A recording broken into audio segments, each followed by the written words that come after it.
E-Live, comment je me nourris ? Une émission présentée par Alice Van Hoy, naturopathe et spécialiste alimentation vivante, végétale et gourmande.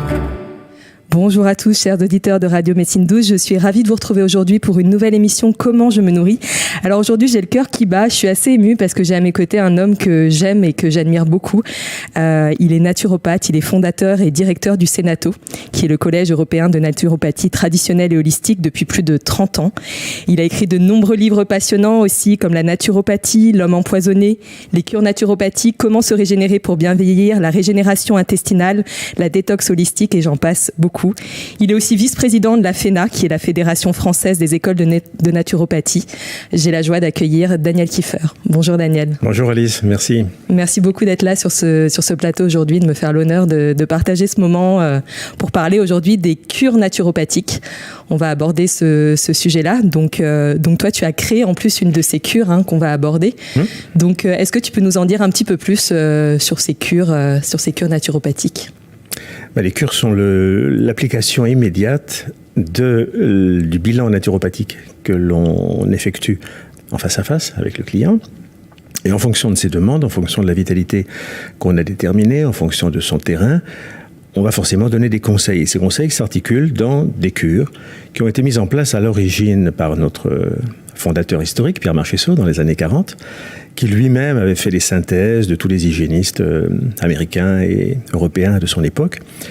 Et donc ces cures, s'articulent en fonction des besoins, orientées soit vers la détox, soit vers la revitalisation, c'est-à-dire plutôt combler les carences. La stabilisation, qui est une cure, on verra, un petit peu plus mythique, plus idéaliste. Et puis une cure antiradicalaire qui fait face aux processus d'oxydation qui sont aujourd'hui incontournables. Donc en fait, on peut dire que ces 4 cures, après l'anamnèse qu'on fait avec la personne qui vient consulter, le consultant, comme on dit en naturopathie, on va choisir quelle est la cure la plus adaptée. Et donc ça, c'est en fonction de tous les éléments qu'on aura pu récolter lors de l'anamnèse, savoir si la personne, en effet, elle a une vitalité qui permet aujourd'hui d'être détoxifiée ou si au contraire elle est en sous-vitalité. Donc ça, tu vas nous expliquer un petit peu tout ça. Donc la première cure qu'on aborde généralement, c'est la cure de détoxification. Donc celle-ci, elle se fait généralement sur un terrain qui a suffisamment de vitalité pour pouvoir subir une détoxification. C'est ça ? Tout à fait. On va juste exclure les cas de personnes épuisées, fatiguées, les grands asthéniques, les dépressifs, qui eux, par définition, n'ont pas suffisamment d'énergie vitale et pour lesquels la détox serait plutôt dévitalisante ou même simplement non efficace. Donc on est sur des terrains pour lesquels la priorité est le nettoyage, un petit peu la purification, si on fait une analogie avec la médecine indienne qui parle beaucoup de purif. Et le premier temps que l'on décline, c'est bien sûr le réglage alimentaire, mais en termes diététiques, c'est-à-dire en termes de restriction. Il s'agit d'enlever des choses, il s'agit de fermer des portes toxiniques. Et ce premier temps, les anciens l'appelaient l'assèchement de la source des surcharges. En français, ça veut juste dire arrêter de manger n'importe quoi et tirer un peu sur peut-être les excès d'excitants ou de sucre ou de protéines animales, etc.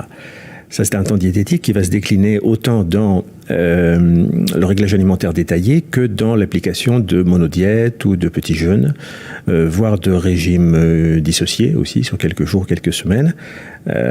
L'idée étant toujours d'autolyser, donc de brûler un certain nombre de surcharges et d'aider leur élimination au plan diététique.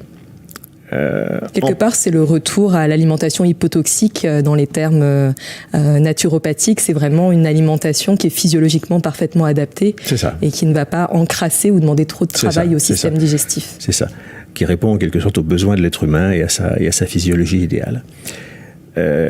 Comme on connaît aussi l'impact du stress et l'importance du mental aujourd'hui qui tourne un peu dans tous les sens, qui mobilise beaucoup d'énergie dans les processus d'anxiété, d'angoisse, de dépression, etc.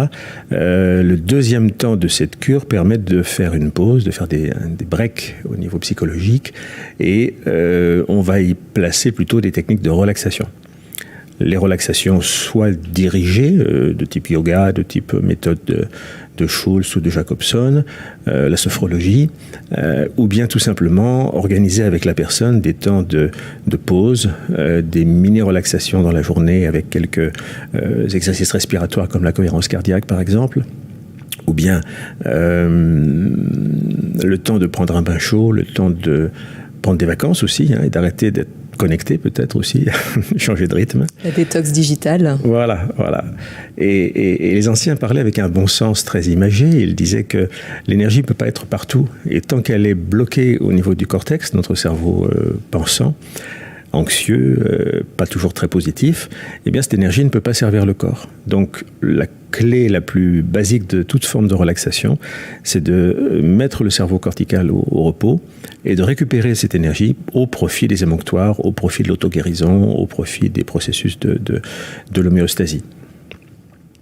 Le troisième temps, très logiquement, c'est d'aider les fonctions d'élimination. Donc c'est un temps émonctoriel qui va, là aussi en fonction du bilan, aider les fonctions hépatiques ou rénales ou cutanées ou respiratoires ou intestinales. Et là, on va utiliser tout un tas d'outils, dont les plantes, mais aussi un certain nombre d'exercices ou de respiration, etc., qui vont activer les émonctoires qui sont nos organes filtres, nos organes d'élimination. Oui, donc en fait, cette cure détox, elle va vraiment se jouer sur plusieurs plans de l'être, comme on le fait en naturopathie. Ouais. C'est une approche très holistique. Et donc, au sein de toutes ces cures, en fait, sont utilisées les 10 techniques de naturopathie avec comme technique phare, c'est vrai, la bromatologie, donc l'alimentation en premier lieu. On va rééquilibrer ce qu'on met dans son assiette pour la cure de détox, c'est-à-dire tout ce qui, quelque part, est non physiologique, vient nous encrasser, créer un surplus de toxines au sein de notre organisme. Ça, on va faire en sorte de limiter ça. Mais après, ça se passe aussi au niveau, on en a parlé dans une autre émission, tout ce qui nous entoure, en fait, se détoxifier aussi des relations quelque part qui sont pas forcément saines, qui viennent, donc c'est à tout niveau comment on va faire place nette dans notre vie et faire en sorte que sur tous les plans, en fait, on se déleste un petit peu de tout ce qui vient nous encrasser, parce qu'au final, il y a même des situations de vie qui viennent entraver tout un tas de bons processus physiologiques au sein de nous, des situations stressantes, etc., qui nous encrassent au quotidien, parce que c'est pas détox. C'est pas détox de s'entourer de certaines personnes qui sont pas forcément bienveillantes ou qui sont toujours pessimistes. Ça va créer aussi des surcharges, quelque part. On va être gonflé au sens propre et figuré d'avoir ces gens-là qui nous entourent. Donc c'est vraiment, ça se joue à tout niveau. Donc peut-être on peut rappeler les 10 techniques de naturopathie qui viennent s'inscrire au sein de ces 4 cures. Oui, si je m'en souviens, parce qu'il en manque souvent une dans la liste. On a forcément... Je suis là, j'ai l'anti-sèche sous les yeux. On a nos 3 techniques majeures qui sont incontournables. On dit qu'elles sont nécessaires et suffisantes pour faire de la santé, c'est-à-dire l'alimentation, être bien dans son assiette, la psychologie, être bien avec les autres et avec soi-même, et puis le mouvement, l'exercice, être bien dans son corps. Si ces 3 clés sont déjà pratiquées quotidiennement, on est à l'abri de pas mal de maladies et on entretient son capital. On sait par contre que les gens n'ont pas toujours la capacité de changer facilement d'alimentation ou de se réformer psychologiquement, c'est encore plus long, ni même de faire autant d'activités qu'ils le devraient. Donc on a 7 techniques dites secondaires qui vont en quelque sorte pallier, soutenir, aider l'objectif de la détox par exemple, et qui sont l'hydrologie, donc tout ce qui est utilisation de l'eau chaude, froide, interne, externe, les techniques respiratoires, les massages et les techniques réflexes, les plantes avec les huiles essentielles, et puis tout ce qui est de l'ordre de l'énergétique également, avec les fluides, c'est-à-dire les formes de magnétisme, les rayonnements, l'intérêt des couleurs par exemple. Et il doit m'en manquer une. La respiration. Je l'ai dit rapidement. Oui, voilà. Tu as tout dit. On en a 10 ? Tu as tout dit. Ouais. Les techniques, les plantes, l'énergétique et la vibration, en effet. C'est ça. Donc c'est vrai avec toutes ces techniques-là, en fait, on peut vraiment aider la personne à soit se détoxifier ou se revitaliser. Par exemple, avec l'hydrologie en détoxification, on va pouvoir faire des hammams ou des saunas, selon si on veut extraire l'acidité. Extraire, c'est peut-être pas le beau mot, mais en tout cas se débarrasser d'un surplus d'acide ou un surplus de mucus. Donc en fait, dans chaque technique, on pourra trouver un élément qui pourra aider dans chaque cure à détoxifier ou régénérer. C'est comme une palette avec des couleurs pour un peintre qui va choisir toutes les nuances nécessaires pour faire son œuvre. Exactement. Et alors, on a appris au Sénato que, en tout cas, avant de détoxifier, il fallait bien être sûr d'être sur un terrain revitalisé, comme tu le disais tout à l'heure. Donc, si la personne est en sous-vitalité, qu'elle a une très faible énergie vitale et qui, en plus, a énormément de toxines, imaginons, si on lance tout de suite la détox, ça risque d'être un petit peu compliqué. Donc, c'est important de passer par déjà une cure de revitalisation. Donc, est-ce qu'on peut parler maintenant de cette cure de revitalisation? Comment elle se décrit, comment elle se décline et comment elle se vit, cette cure de revitalisation? Déjà, pour faire simple, se revitaliser au sens naturopathique, c'est combler toutes les carences. Donc, c'est non plus cette fois tirer sur ce qui nous surcharge, mais plutôt sur ce que l'on manque, viser ce que l'on manque. Les carences peuvent être bien sûr d'ordre nutritionnel, c'est surtout à ça que l'on pense. Des carences qui sont nées à la fois de la cure de détox d'ailleurs, puisque forcément quand on est en jeûne ou en longue monodiète, on élimine à la fois des éléments indésirables, les toxiques et les toxines, mais on élimine aussi des vitamines, des oligo-éléments, des minéraux, donc on se carence, c'est bien naturel. Il y a aussi des carences qui vont être liées à la prise de certains médicaments, l'excès de sauna pour certaines personnes, l'excès de lavement, de pratique d'hydrothérapie intestinale. Et puis les carences qui viennent par les aliments eux-mêmes carencés dans notre alimentation, à cause du raffinage notamment, bien sûr, et de tous les process d'industrialisation qui privent les aliments de beaucoup de fibres et de nutriments. Les carences peuvent venir aussi par toutes les formes de surmenage, qui sont à la fois professionnelles ou psychologiques ou musculaires, etc.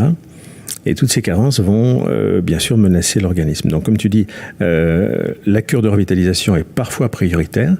Elle est devenue d'ailleurs avec le temps, quand on observe de génération en génération, la priorité qu'on donne en naturopathie. Durant mes études, dans les années 70, la priorité était 9 fois sur 10 à la détox, vraiment.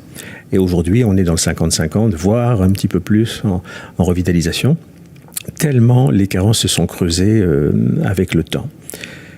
Donc cette cure de revitalisation, elle a 5 étapes. La première est nutritionnelle. Donc là, on utilise bien le mot nutrition et non pas le mot diététique. Nutrition, c'est apporter des choses positives.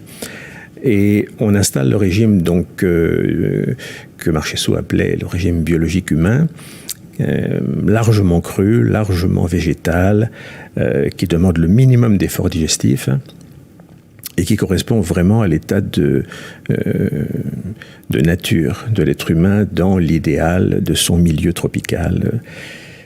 On essaye d'aller vers cela. Comme c'est quasiment impossible, on a bien sûr un deuxième temps qui s'appelle l'individualisation du régime, où là on va apporter ce qui est nécessaire à la personne selon son tempérament, mais aussi selon le climat, selon ses activités physiques, selon sa santé.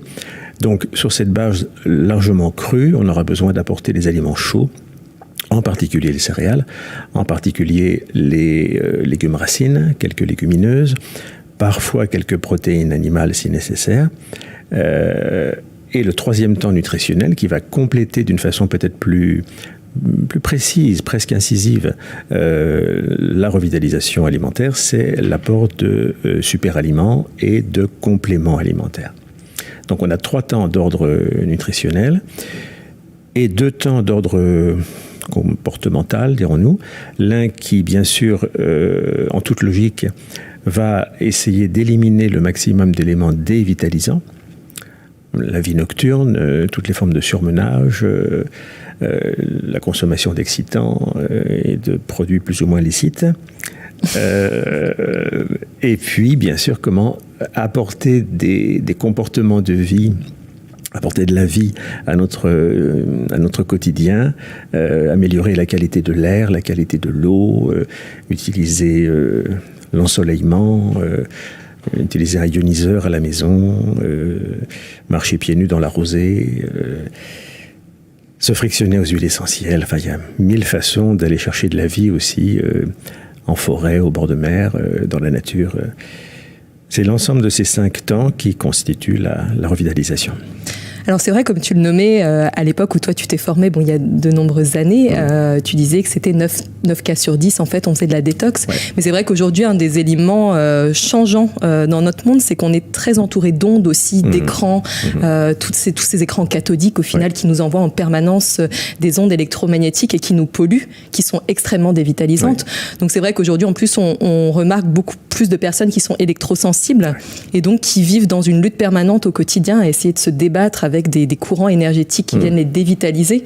Donc en fait, pour ça, c'est vrai qu'il existe des choses comme les matelas de mise à la terre ou des choses comme ça qui vont renvoyer tous ces ions positifs. Comme on l'a appris, il y a les ions négatifs qui sont les ions qui sont bons pour l'être humain, qui viennent, c'est les eaux de cascade, c'est la rosée du matin, c'est la pluie d'après-orage, qui sont vraiment des énergies qui viennent nous régénérer.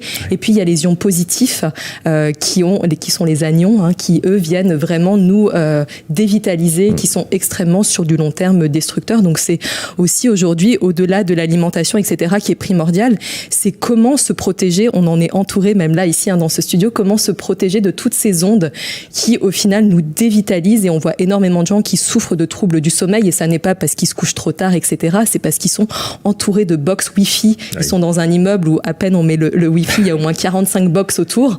Donc en fait, c'est de se dire qu'on est en permanence traversé par ces courants électriques. Maintenant, il y a les compteurs Linky, etc., qui viennent rajouter encore plus de surcharge électromagnétique à gérer par le corps. Donc c'est vrai que ça, aujourd'hui, je dirais que c'est un mot MAUX de société où on est, même si on a une alimentation irréprochable, qu'on essaye de travailler sur le stress tant qu'on peut, de gérer au mieux nos émotions, de bouger notre corps, notre lymphe, etc., de faire des exercices physiques, il s'en trouve qu'on est quand même énormément agressé par toutes ces ondes électromagnétiques qui nous polluent H24. Donc c'est vrai que les solutions qui existent, hormis la mise à la terre qui va rejeter ces ions positifs dans une prise terre, donc nous décharger électromagnétiquement, toi, qu'est-ce que tu préconiserais là-dessus ? On ne peut pas vivre sous une bulle, et j'ai pas non plus envie de nourrir une paranoïa qui est déjà assez très présente dans le petit milieu des médecines naturelles. J'ai une confiance absolue dans les processus d'adaptation de l'être humain. Je me dis qu'on a traversé des millions d'années de grandes catastrophes. On est toujours là, on vit même de plus en plus vieux, avec un petit coup de pouce de la science. Mais c'est vrai que, d'un autre côté, quand Hippocrate parlait de la santé et de l'importance de la détox, il y a 2300 ans, il ne connaissait pas les dangers électromagnétiques. Il ne connaissait pas ça, il ne connaissait pas les métaux lourds et tout ce qui est arrivé comme molécules de synthèse également dans l'environnement. Aujourd'hui, aucun scientifique au monde n'est capable de faire une liste des molécules de synthèse qui sont dans l'air, dans l'eau et qui nous empoisonnent en permanence. Et c'est vrai que la naturopathie, c'est plus compliqué qu'il y a 2300 ans. Alors on a les solutions de bon sens qui sont de se mettre au vert le plus souvent possible, d'échapper à la ville le plus souvent possible, de se ressourcer dans les milieux naturels. Et pour tous ceux pour qui ce n'est pas facile ou carrément impossible, on est forcé de passer par des trucs, des palliatifs, comme des procédés de protection, des neutralisateurs, des harmoniseurs de différentes marques. On n'est pas forcément là pour parler des marques, mais je sais, je vais me faire taper sur les doigts sinon.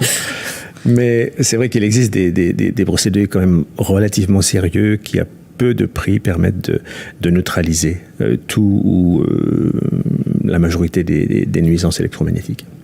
Et déjà, rien que de se construire une bulle même, c'est plus joli qu'une boule, une bulle imaginaire en se disant, voilà, je suis protégée et je ne me laisse pas... Une robe de lumière. Voilà, exactement. Les pouvoirs de la visualisation aussi qui sont extrêmement puissants. Sauf qu'il ne faut pas confondre les outils et les plans. Ça veut dire que quand tu construis ta bulle de protection au réveil ou en méditation ou au coucher, tu te protèges avant tout des nuisances psychiques qui sont également présentes. Et ces relations toxiques, pas forcément visibles, qui sont liées aux pensées des autres et à tout ce qui macère un peu dans l'inconscient collectif dont parlait Jung. Donc, c'est vrai qu'il y a des toxiques, il y a des toxines, il y a des surcharges, il y a des carences, il y a de la détox et de la revitalisation sur tous les plans. Et c'est ça l'approche holistique qui nous dit, OK, le plan physique c'est quelque chose, mais on doit appliquer les mêmes théories au plan énergétique, au plan émotionnel, au plan mental, et bien sûr, si possible, au plan de la planète, au plan environnemental et au plan social et culturel. sans oublier le plan spirituel. Donc ça, c'est le nouveau challenge des naturopathes d'aujourd'hui. Mais c'est vrai que quand on regarde les deux cures, que ce soit la cure de détoxification, de revitalisation, en fait, il y a de nombreux points communs à ces deux cures, qui est donc déjà de rééquilibrer l'assiette, ce qu'on met dans son assiette. Mais quelque part, quand on parle de cette bulle de protection, etc., ou des relations, ou de l'environnement, ça va à la fois, quelque part, se mettre au vert, ça va nous régénérer, mais ça va aussi nous permettre de nous détoxifier par la même occasion. Donc ça va permettre vraiment de bénir ce processus d'homéostasie, de l'honorer, et de faire en sorte que notre corps, du moment qu'on le met dans un bel environnement, qu'on lui offre de la belle nourriture, il va aller vers ce qu'il doit faire de mieux, c'est-à-dire se revitaliser, et par la même occasion ce processus de détoxification qui est inhérent à l'être humain. On se détoxifie en permanence, donc c'est vraiment quelque part, même si dans la cure de détoxification on va peut-être plus axer sur les émonctoires, faire des étapes un peu plus poussées pour aider le corps à se débarrasser de ses déchets, en soi on trouve beaucoup de points de similitude entre ces deux cures. Bien sûr. Et donc c'est de retenir cette étape que avant de détoxifier plus en profondeur, on va déjà bien revitaliser le terrain. Très souvent, très très souvent. Et bien cette fameuse cure de stabilisation, donc elle est assez peu utilisée finalement aujourd'hui, sans vouloir être pessimiste, mais ça veut dire qu'on a obtenu une parfaite osmose et un parfait équilibre qu'il faut stabiliser. Et donc c'est vrai qu'aujourd'hui, vu le mode de vie qu'on vit tous, qu'on soit à la campagne ou à la ville, on est souvent en balance entre les deux. Enfin, il existe des gens certainement qui sont dans le parfait équilibre. Quoique la vie est à la recherche. On en rêve de cette cure. Déjà, je me souviens que il y a très longtemps, nos pères fondateurs disaient cette cure-là, faut pas trop en parler. Parce que les gens vont avoir trop envie d'y aller et de se croire prêts. En fait, on n'est pas prêt à la stabilisation avant d'avoir expérimenté pendant de longues périodes, qui sont en termes d'années quand même, la détox et la revitalisation.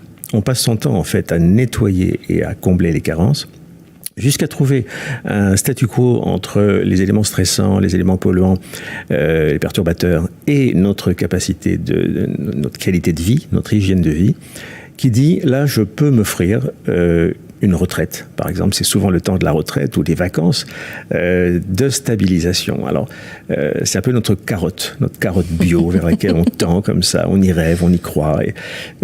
J'ai un confrère bien connu qui s'offre cette cure en vivant aux Seychelles.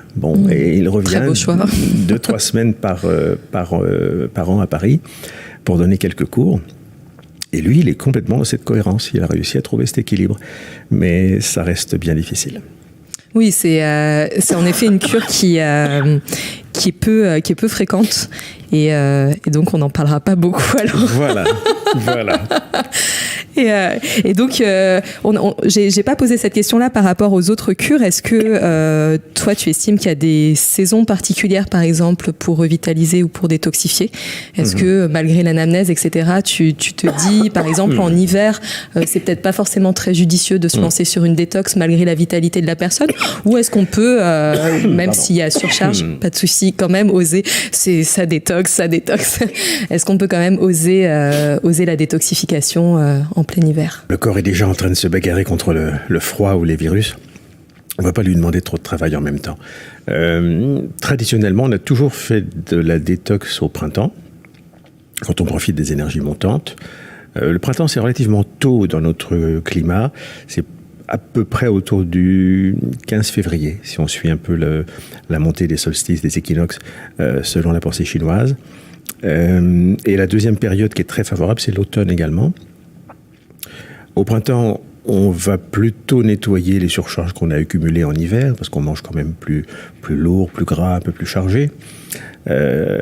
Et en automne, on va plutôt s'occuper des surcharges qu'on a accumulées peut-être en vacances ou en saison chaude.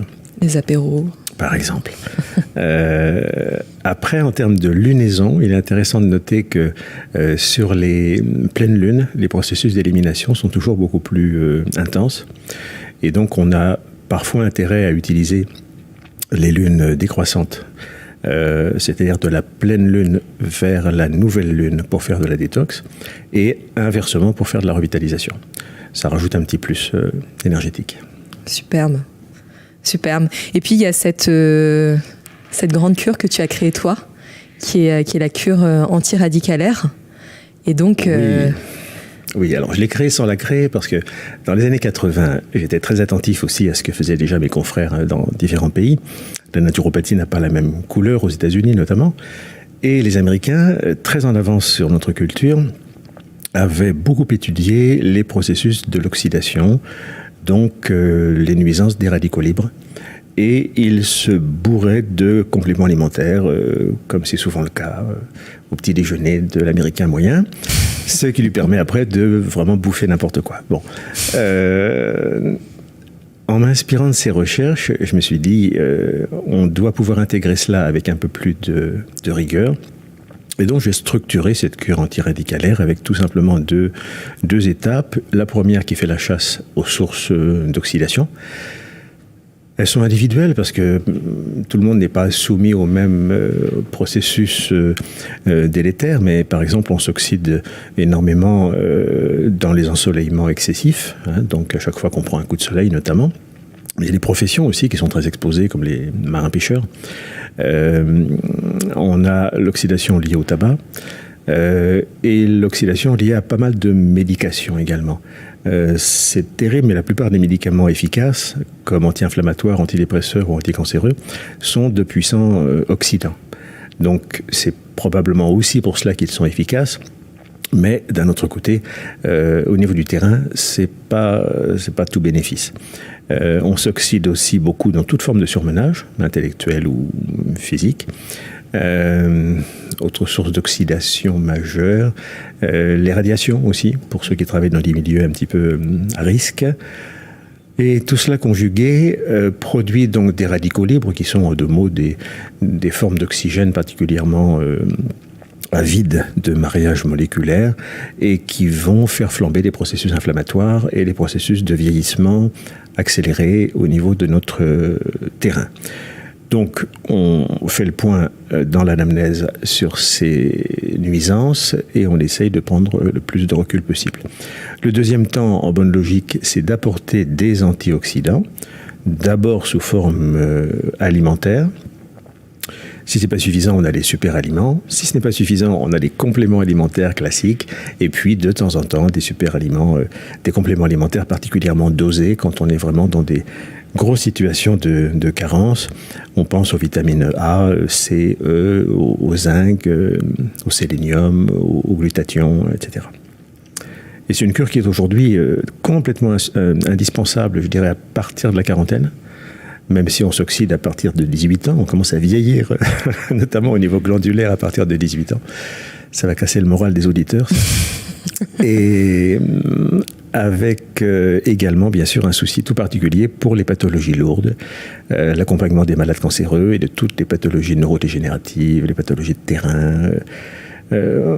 Plus la science avance et plus on confirme que derrière toutes les pathologies, il y a un fond inflammatoire chronique. Et c'est ce bruissement inflammatoire chronique, comme on dit en biologie moderne, qui est le reflet d'une oxydation de terrain.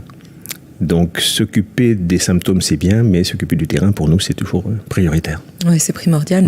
Et justement, est-ce qu'au quotidien, les auditeurs qui nous écoutent peuvent repérer chez eux des signes d'oxydation prématurée, par exemple, physiquement ? Qu'est-ce que toi, tu remarques ? C'est d'abord la peau. C'est la peau ? C'est d'abord la peau. Après, il y a des pathologies. Il y a des troubles comme la cataracte, qui est une maladie oxydative très nette, la sclérose de la prostate.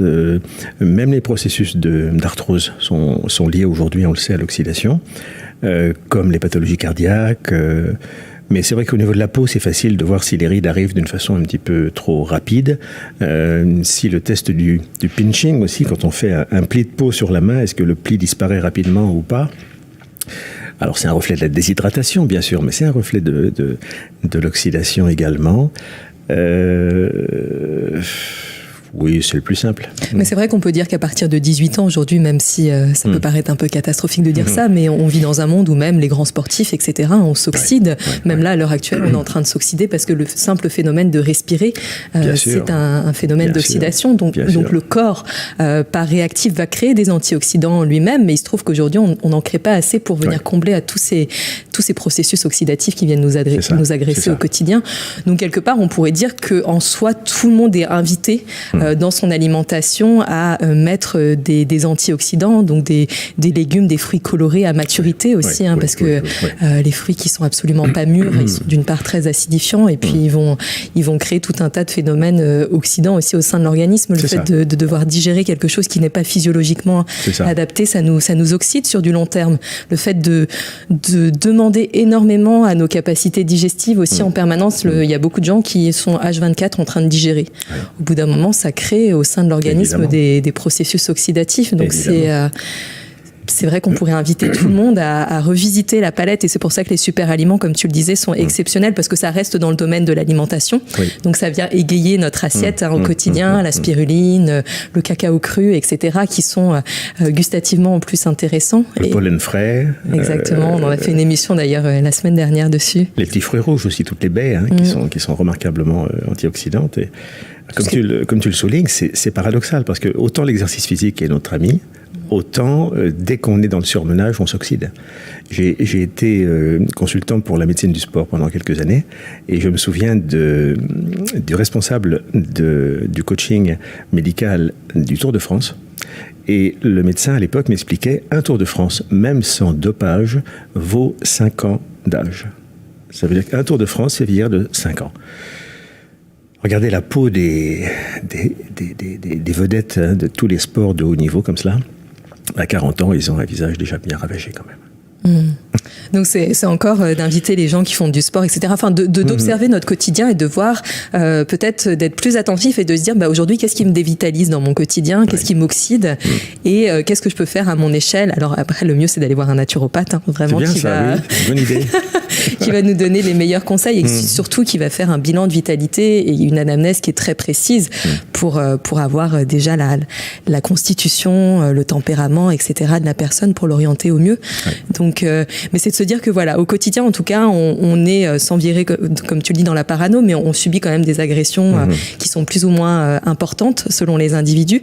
Et c'est de se dire qu'à son échelle, on peut déjà mettre en place des petites choses au quotidien pour aider notre corps à mieux traverser ce quotidien parfois un petit peu ébranlant, et déjà en passant par l'assiette et puis en passant par des exercices de pensée positive, etc., où on va éviter aussi d'être dans des processus d'auto-sabotage, etc., avec le mental, et donc limiter cette oxydation prématurée de nos cellules et conserver cette belle jeunesse. Ça s'appelle prendre soin de soi. Exactement. Mais dans tous les plans de l'être, quoi. Et, ce corps, c'est à la fois un véhicule bien efficace, mais il faut l'entretenir.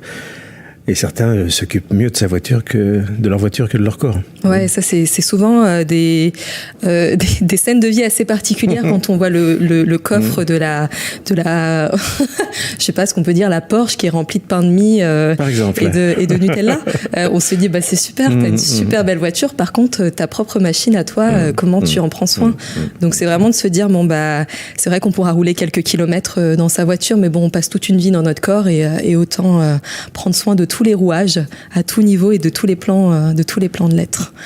Donc, l'idée, c'est quand même d'ajouter de la vie aux années et pas spécialement des années à la vie. Ça, c'est une très belle phrase. Magnifique.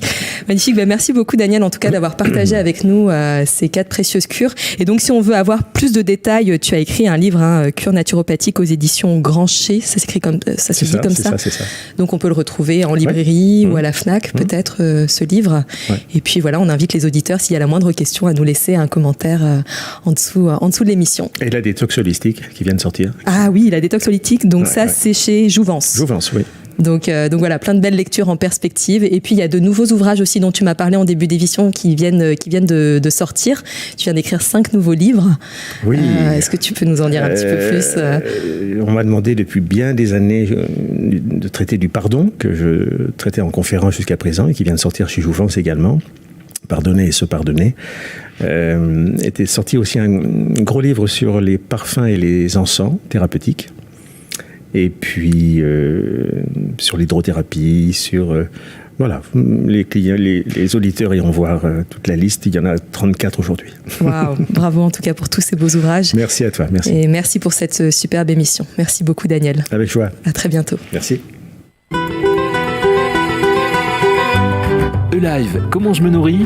Une émission présentée par Alice Van Hoy, naturopathe et spécialiste alimentation vivante, végétale et gourmande.